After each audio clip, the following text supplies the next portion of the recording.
Essa é a história de um homem que, desde muito cedo, ele demonstrou claros sinais de ser uma ameaça a si mesmo. E, com o passar dos anos, acabou por ameaçar a vida de centenas de pessoas que confiaram a ele a sua própria saúde. No Casos Reais de hoje, a gente vai contar a história de Charles Cullen, o enfermeiro da noite. Mas antes da gente começar o caso de hoje, eu quero conversar sobre uma coisa muito importante. O Casos Reais tem como uma das missões alertar sobre crimes. E por isso, nos últimos episódios, eu falei com vocês da importância da gente estar alerta aos golpes. E hoje eu trouxe mais um relato de uma vítima de golpe. Escuta essa aí. Eu recebi uma ligação, uma chamada identificada como sendo do meu banco, de uma pessoa de voz macia. E essa pessoa disse que era da área de segurança. Tinha até música de banco, barulho de call center, era tudo perfeito. Perguntou se fui eu quem fiz um Pix de R$ 2.398. Eu disse que não era eu. E foi aí que me disseram que para estornar esse Pix, eu teria que entrar na minha conta, ir na opção de fazer um Pix e colocar o mesmo valor para uma chave informada pelo suposto atendente e escrever cancelar no campo de comentário.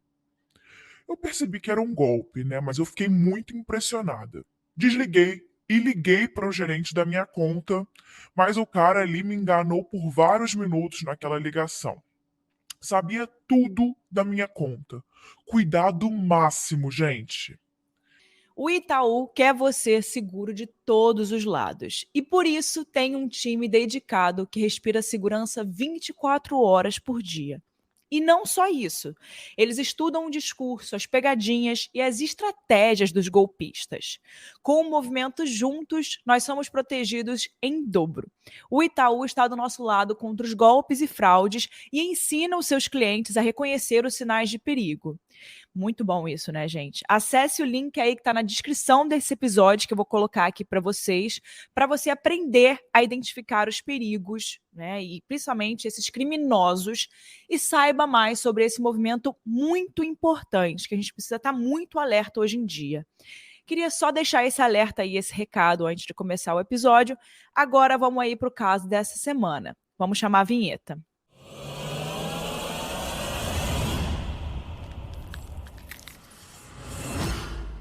E aí, pessoal, tudo bem? Esse é mais um episódio do Casos Reais e eu recebi muito pedido de vocês para contar essa história. Eu acho que depois do Jeffrey Dahmer, esse foi o que eu mais recebi pedido. Meu Deus! Em outubro foi lançado o filme Enfermeiro da Noite, uma estreia muito aguardada por muitas pessoas que gostam aí de crimes reais, e foi aquela enxurrada aí por vocês para poder falar sobre esse caso. E tudo que vocês me pedem eu faço. Vale ressaltar que esse roteiro foi feito antes da estreia do documentário sobre a pesquisa para a produção do filme, que estava prevista para o dia 11 de novembro. Então, o que a gente falar aqui é baseado em entrevistas, matérias e documentos públicos disponíveis na internet e nos canais de streaming. Descontando esse documentário mais novo aí, tá bom? Mas antes de eu começar esse caso, vai lá no meu Instagram, @erica_mirandas, e com S no final. E não esquece de compartilhar esse episódio que você está escutando aqui agora. E também, por favor, avalie o nosso podcast em qualquer rede social, que isso ajuda muito a gente. Compartilha aí com aquele amigo que vai gostar muito. E também temos o site do Casos Reais. E lá vocês conseguem mandar qualquer pedido de episódio. Inclusive, esse daqui eu recebi uns pedidos lá pelo site. A gente vai começar a contar a história de Charles Edmund Cullen, dizendo que ainda que não existam provas reais, assim, de números para bater no martelo com a quantidade, é possível que a gente esteja falando do maior serial killer da história dos Estados Unidos. Talvez o maior serial killer do mundo. Isso porque as autoridades estimam que ele matou muito mais gente do que tenha confessado.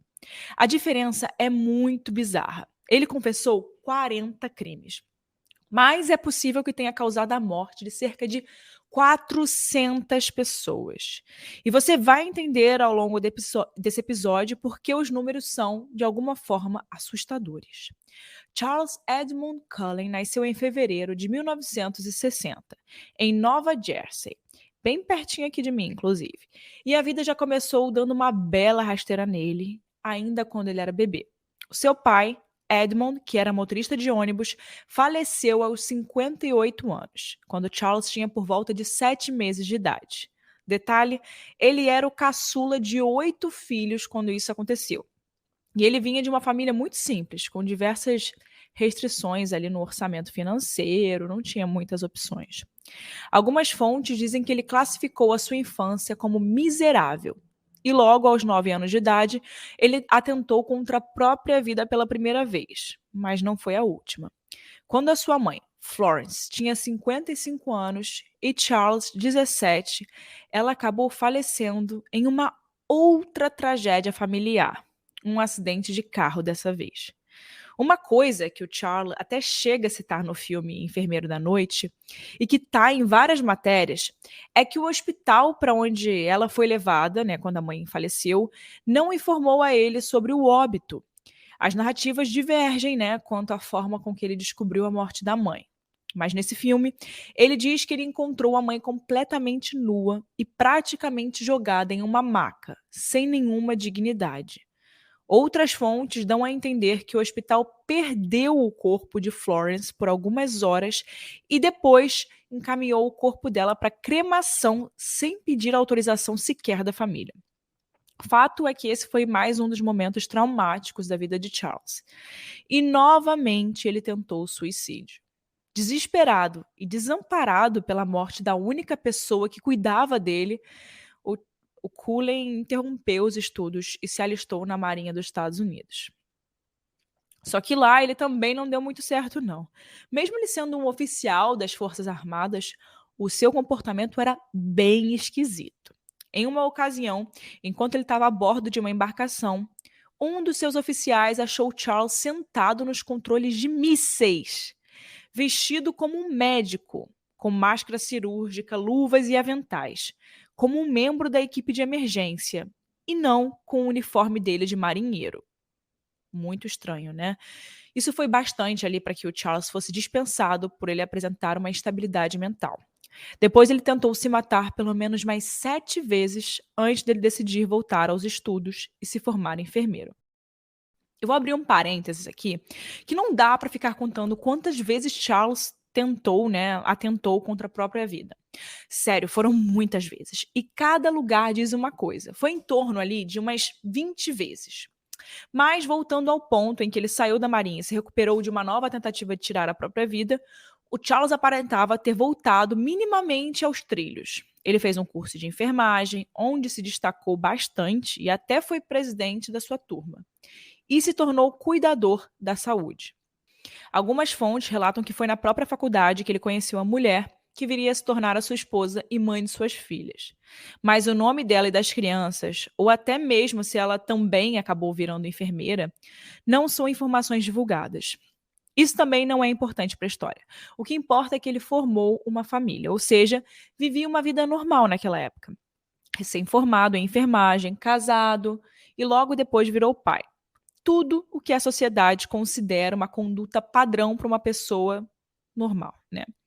Quando ele se formou, em 1987, existia uma grande demanda por enfermeiros por parte dos hospitais nos Estados Unidos. Assim, o Charles não teve nenhum problema em se colocar no mercado de trabalho. Durante o seu período de atividade, que foi de 1988 a 2003, ele passou por 10 hospitais. A forma com que ele passa de hospital a outro é bem nebulosa, porque não fica claro porque as instituições não foram atrás de informações sobre esse entra e sai dele de trabalhos, né? Existem algumas teorias para isso. A primeira é que existem leis nos Estados Unidos que impedem ao empregador de verificar o histórico dos candidatos e funcionários em diversos lugares, né, em diversos aspectos, incluindo histórico médico, familiar, mapa genético e idade, principalmente para pessoas acima de 40 anos. Nas pesquisas que a gente fez, há registros de que antes de Cullen, essa lei também abarcava pessoas na área da saúde, ou seja, quem trabalhasse como médico ou enfermeiro. Uma outra teoria, que é confirmada por especialistas, é que por falta, né, de força de trabalho na enfermagem naquela época, os hospitais não tinham muito apego ao histórico dos funcionários, porque precisavam preencher aquelas vagas muito rapidamente. E uma teoria que o próprio filme levanta é que as instituições até desconfiaram de Charles por vários motivos e que corriam vários boatos sobre ele, mas que mandá-lo embora era uma opção economicamente mais viável do que submeter a empresa à investigação de escrutínio público, né? Coisas que poderiam levá-las ao prejuízo financeiro. Vale lembrar que nos Estados Unidos o sistema de saúde não funciona como o do Brasil, o SUS, né? E que todo procedimento médico tem um custo pago pela pessoa que procura, né? A pessoa que vai procurar o atendimento. Então, se uma suspeita recai sobre um hospital, as pessoas param de ir até esse hospital e logo esse hospital perde muito dinheiro. Então, mesmo que os hospitais não fizessem muito esforço para checar o histórico de vida de Cullen, uma hora as coisas começaram a ficar esquisitas, inclusive dentro da casa dele. Em 1993, a esposa de Charles pediu o divórcio e ela buscou formas judiciais de impedi-lo de ver as filhas. Algumas fontes dizem que a razão para esse pedido é que, abre aspas, ele tinha um comportamento instável e estranho e tratava as cachorras da família com crueldade. Fecha aspas. Para uma pessoa com o histórico de instabilidade mental dele, não é difícil adivinhar que esse foi mais um dos episódios que serviu como gatilho para comportamentos complicados, né? Tem um registro contra ele na polícia ainda, em 1993, quando Charlie invadiu a casa de uma colega de trabalho, uma enfermeira que trabalhava com ele. E ele invadiu a casa dela, onde ela dormia com um filho, e saiu de lá sem acordá-los. Quem é que invade uma casa à noite para simplesmente observar quem mora nessa casa dormindo e ir embora? Inclusive, essa própria colega de trabalho disse que ele estava perseguindo ele naquela época e aquilo foi um momento bem complicado, que todo mundo começou a achar o comportamento dele muito esquisito. As queixas acabaram sendo retiradas, mas o estrago estava feito. Anos depois, durante alguns meses de 1997, ele ficou sem emprego, o que impediu ele de pagar a pensão das filhas, né? Isso fez com que ele tentasse tirar a própria vida mais uma vez. E ele não foi mandado embora porque, sei lá, o hospital precisava cortar verba, mas porque já tinha gente percebendo essas coisas estranhas aí nos plantões dele. Era uma tremenda coincidência, para dizer o mínimo, que tantas mortes acontecessem enquanto ele estivesse responsável por aqueles, né, pacientes.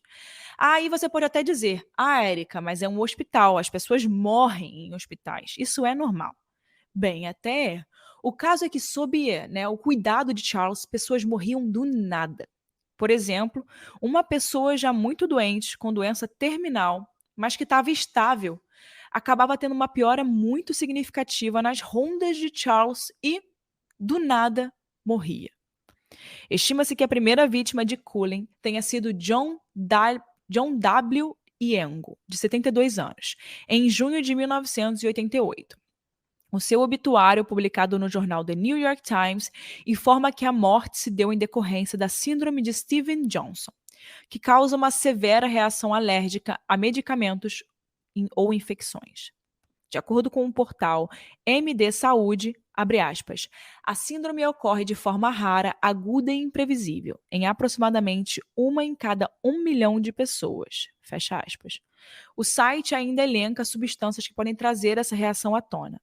E é possível que alguns deles tenham sido usados por Cullen para causar o óbito. Quem viu o filme consegue notar o recorte que eles fizeram ali no filme em torno de duas pacientes, que era a Ana Martinez e a Kelly Anderson. As duas são fictícias, mas elas foram colocadas ali justamente para poder demonstrar as características principais das vítimas de Cullen. A maioria tinha um perfil bem parecido com o John, né, a primeira vítima dele, que era representada nessa produção, nesse filme, por Ana, que era uma pessoa idosa com problemas de saúde que fazem sentido para uma pessoa idosa. Mas também tinham as vítimas jovens, que não tinham condição terminal, como é o caso de Kelly no filme. Na vida real, foi Matthew Matter, de 22 anos, que teve o destino interrompido pelo enfermeiro da noite. Ele tinha sofrido um acidente de carro em 1999. Ele deu entrada no hospital em que o Charlie trabalhava e, né, o que aconteceu? O que será que aconteceu? veio a óbito por circunstâncias atípicas ao seu estado de saúde. Do nada, né? Outra vítima, que pode ser a mais jovem de Cullen, foi o Michael Stranko, de apenas 21 anos. Em 2003, ele entrou no hospital em que o enfermeiro trabalhava para fazer uma esplenectomia, que é a retirada total ou parcial do baço. Esperava-se que o Michael, que era atleta e uma pessoa bem saudável, se recuperasse e tivesse alta logo depois. Mas o que aconteceu é que ele foi ficando cada vez pior e chegou a entrar em coma. Em uma reportagem de 2011 no portal Pocon Records, os pais de Michael, Mary e Tom Stranko, disseram que na época não entendiam como o quadro do filho, tivesse evoluído para um óbito, mas que depois do julgamento de Charles e da sua confissão, eles tinham finalmente entendido, né? Na matéria, Mary e Tom contam que se encontraram com o enfermeiro nas primeiras horas do dia em que Michael veio a falecer, no dia 15 de maio de 2003, e relataram uma cena muito assustadora. Abre aspas, quando os médicos tentaram, em vão ressuscitar o Michael, o Cullen nos olhou bem nos olhos e começou a dizer como nosso filho estava gravemente doente. Ele estava dizendo que tipo de drogas estavam usando, entrando em detalhes, fecha aspas. O que Charles Cullen fazia, segundo ele mesmo declarou em juízo, era pegar substâncias letais, altamente letais, em superdoses e dar aos pacientes que não precisavam delas, ou que se precisassem não era nessa superdosagem. Ele confessou cerca de 40 mortes de pessoas de várias idades usando esse método. E qual era o motivo? Vocês devem estar se perguntando, Érica, mas tá bom, não estou entendendo. Por que ele fazia isso com as pessoas? Essa foi a minha principal pergunta. Eu falei, cara, por que o cara tá fazendo isso? Eu tava assistindo esse filme e falei, mas por que ele fazia isso? Qual era a razão? O que aconteceu no passado dele para poder fazer isso, né? Qual é o motivo, né? Normalmente a gente vê motivos de feminicídio, sexuais. Qual é o motivo, né? Pasmem, nenhum. O enfermeiro não tinha objetivo nenhum em matar as pessoas, além da própria vontade dele. Ele não assassinou pessoas por dinheiro, por status, por prestígio. Ele não tinha uma finalidade específica. Ele simplesmente queria fazer, foi lá e fez. Para vocês terem uma noção, gente, durante o julgamento, ele disse que estava fazendo um favor a esses pacientes e que, na realidade, ele estava poupando essas pessoas do sofrimento, da morte lenta e dolorosa que estava esperando por essas pessoas, por causa das doenças que essas pessoas tinham. E as investigações mostraram que boa parte das pessoas assassinadas por Cullen não estavam em estado terminal, como ele disse. Óbvio que, mesmo que estivessem, essa atitude dele não é aceitável de nenhuma forma. Mas o fato de que muita gente entrou no hospital em que ele estava para receber algum tipo de tratamento mais simples, tipo Michael, um jovem saudável, como era retirado do baço, e saiu de lá morta depois de um coma, é muito assustador. O ciclo se repetia em todos os locais de trabalho de Cullen. Aparentemente, a unidade de tratamento intensivo da instituição tinha uma taxa baixa de morbidade de pessoas que morriam lá, porque, inclusive, nesse filme fica bem claro, como funcionam os hospitais. E aí tem um número ali que normalmente acontece nos meses. 2 pessoas morrem por mês aqui, 3, 5. E quando ele aparecia, quando ele entrava nesses hospitais, essa taxa subia, assim, a níveis bizarros, que era, assim, impossível dizer que não estava relacionado, sabe? E quando ele saía, diminuía, as coisas voltavam ao normal. Conforme os colegas aumentavam a desconfiança sobre a atuação dele, os hospitais o demitiram, o que agravava sua depressão e ele entrava em ciclos de novas tentativas de suicídio.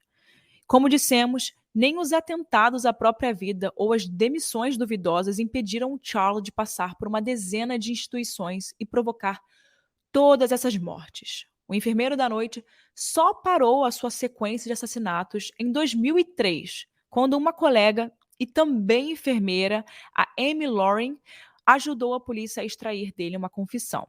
Eles eram amigos muito próximos e trabalhavam no mesmo hospital, que abriu uma investigação para apurar a causa-morte de alguns pacientes. daquelas que se deram em circunstâncias bem suspeitas.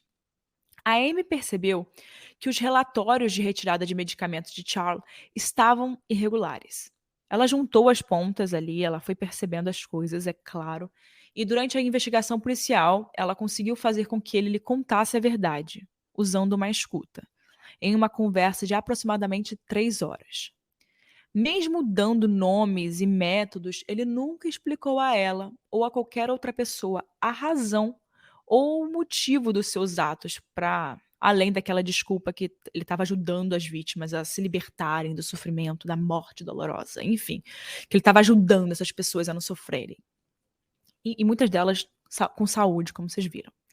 Em março de 2006, 3 anos depois da sua prisão, a sentença de Charles foi dada com base na confissão de 40 assassinatos em 16 anos de atuação como enfermeiro. Cullen pegou 12 prisões perpétuas e estará elegível à liberdade condicional a partir de 2388. Em uma entrevista gravada pelo programa norte-americano 60 Minutes, ou 60 Minutos, o Charles fala, abre aspas, no primeiro emprego trabalhei na seção de queimados do hospital. Tinha muita dor, muito sofrimento. Eu não soube lidar com aquilo tão bem quanto achei que lidaria. Fecha aspas. Essa declaração, bem como toda a história de Charles, traz algumas reflexões bem importantes. Alguns questionamentos precisam ser abordados para evitar que a história se repita. Uma das principais reflexões é sobre a saúde mental. Só por essa entrevista de Cullen já fica claro que ele não tinha capacidade emocional para poder lidar com outras pessoas. Muito menos ser responsável por administrar medicamentos. Outro ponto é sobre a responsabilidade das instituições de saúde nessas mortes. Por que não houve nenhuma checagem? Por que os hospitais simplesmente dispensavam um funcionário com uma conduta suspeita e não passavam essa informação para frente? O filme Enfermeiro da Noite, que é uma ficção baseada em fatos reais, ou seja, tem seus momentos ali fantasiosos, baseados em licença poética, traz a resposta para os crimes de Charlie, mas ela não fica aí tão bem, né, respondida. A gente ainda fica com essa dúvida. No filme, quando a Amy questiona o Charlie a razão de tantos assassinatos, ele diz, abre aspas, porque eles não me impediram. Fecha aspas. Em um primeiro momento, a gente pode interpretar isso pensando nas vítimas, né? Que talvez ele tenha falado isso para as vítimas, porque claramente elas não poderiam impedi-lo. Mas também tem aí uma questão de que a gente pode interpretar que a fala pode ser sobre os hospitais, que poderiam impedi-lo e não fizeram. Ele pulou de emprego em emprego sem nunca ser parado, questionado ou investigado a fundo. Hoje, com a tecnologia que a gente tem e todas as regras de compliance que os hospitais, clínicas e laboratórios precisam seguir, é infinitamente mais rápido detectar um óbito suspeito, se a gente comparar com a época que Charles esteve na ativa, que era 1988 até 2003. E por fim, quando ele foi sentenciado, o estado de Nova Jersey poderia aplicar a pena de morte ao Charlie. Mas, por mais irônico que possa parecer, Charles Cullen pediu ao juiz que não colocasse em seu destino a injeção letal. Em troca, ele ajudaria a polícia nas investigações dos próprios crimes. Uma pessoa que tenta se matar 20 vezes e que pode ter assassinado mais de 400 pessoas, chegar na frente do juiz e estabelecer uma proposta que só valeria se não houvesse pena de morte, é no mínimo esquisito, não? A morte foi tudo que ele buscou a vida inteira. Mesmo que as suas credenciais acadêmicas, né, o que ele estudou, o permitissem trabalhar com a vida. O caso de Cullen também resultou em mudanças políticas na Pensilvânia e em Nova Jersey. Em 2005, o então governador Ed Rendell assinou uma legislação que protege os empregadores da Pensilvânia de serem processados por histórias de trabalho que divulgam sobre funcionários atuais ou ex-funcionários, em grande parte como resultado do caso Cullen. Bom, agora é a hora da minha opinião, né, gente? A minha opinião é bem clara, né? Ele simplesmente era uma pessoa com um transtorno muito complicado mental, que foi bem agravado pela infância que ele teve. Ele teve uma infância muito difícil, ele perdeu todas as pessoas que ele amava, ele perdeu toda a base familiar dele, toda a estrutura familiar. E é muito interessante, eu sempre falo isso e retorno aqui para falar. Todos os casos que a gente tem de serial killers, eu não vi nenhum que eles tiveram uma infância boa, linda, maravilhosa. Todos tiveram problemas na infância. Todos. Se tem uma coisa aqui que a gente pode conectar com todos os serial killers, é que eles tiveram problemas na infância. Mas o que mais me deixa curiosa nesse caso é que no caso dele, realmente ele não tinha motivação. Enfim, é muito complicado esse caso, gente. Uma outra coisa que também me deixa pensando muito sobre esse caso é que, imagina, eu moro nos Estados Unidos. Imagina, você entra no hospital, um lugar onde você acha que você vai ser cuidado. Ali é um lugar que ninguém. Como é que você vai duvidar de alguma coisa que o enfermeiro faz para você? Você confia 100% no enfermeiro, no médico. Eles estão ali para te ajudar, para tratar, para cuidar de você. E muitas vezes o enfermeiro ainda serve mais para cuidar das pessoas do que o médico, porque o enfermeiro está ali toda hora com você. O médico ele vai uma vez ou outra, ele passa, dá os medicamentos, checa em você ali com uma certa frequência, mas o enfermeiro está ali para cuidar das pessoas. A função do enfermeiro é cuidar das pessoas. E é muito triste que a gente pense que deixaram isso acontecer, que deixaram uma pessoa ter esse acesso, essa facilidade à vida das pessoas que estavam numa situação complicada, né? Ninguém ali estava bem, senão não estava no hospital, né? Senão não estava em casa se estivesse bem. E foi muito fácil para ele fazer tantas mortes. Por isso que provavelmente foram mais de 40 mortes. Eles falam aí um número gigante, porque com certeza para ele era muito fácil tirar a vida dessas pessoas. Ele simplesmente injetava um negócio ali na veia e acabou. Acabou. Ele fazia. Ai, gente, é muito complicado. Eu gostaria muito que naquela época os hospitais não tivessem deixado isso acontecer, sabe? Que um tivesse conversado com o outro, porque é muito fácil, né? Notícia ruim circula.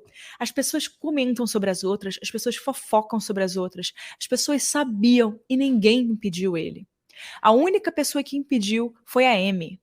E é muito triste que isso tenha chegado tão longe, né? Realmente, ainda bem que virou uma lei, porque a gente pelo menos pode encerrar esse caso de uma forma melhor, porque seria muito complicado se a gente terminasse esse caso aqui sem ter uma lei, alguma alteração jurídica de acordo com o que esse cara foi permitido fazer, né? Enfim, gente, quero saber a sua opinião. Eu fico muito indignada, fico muito puta com esse caso aqui mesmo. Fico bem puta que isso tenha acontecido, ainda mais no sistema público americano, que é caríssimo. As pessoas que estão internadas ali devem estar pagando uma grana pra estarem ali, sabe? E fazem isso? Deixam isso acontecer? Enfim, não é o SUS não, gente, que tipo assim, a gente vai, qualquer um aqui na esquina vai. Aqui, se você passa mal e você chama ambulância, é mais de $1.000 só pra ambulância chegar na tua casa. A maioria das pessoas aqui, elas passam mal, elas ficam em casa passando mal, porque se elas chamam a ambulância, só a ambulância é $1.000. Só. Imagina ficar internado no hospital. Enfim, gente, então é isso, queria trazer isso pra vocês. Estou bem indignada com esse caso, quero também saber se você está indignado com esse caso. Fico bem pé da vida. E, enfim, eu falo que não vou trazer casos de serial killer, mas vocês ficam me pedindo caso de serial killer, eu tenho que trazer. Mas esse é um caso interessante. Esse caso me fez questionar. Eu fiquei questionando, tentando entender o que passava na cabeça desse cara. Mas é isso, temos que encerrar esse caso, porque senão a gente vai ficar falando aqui desse caso o dia todo.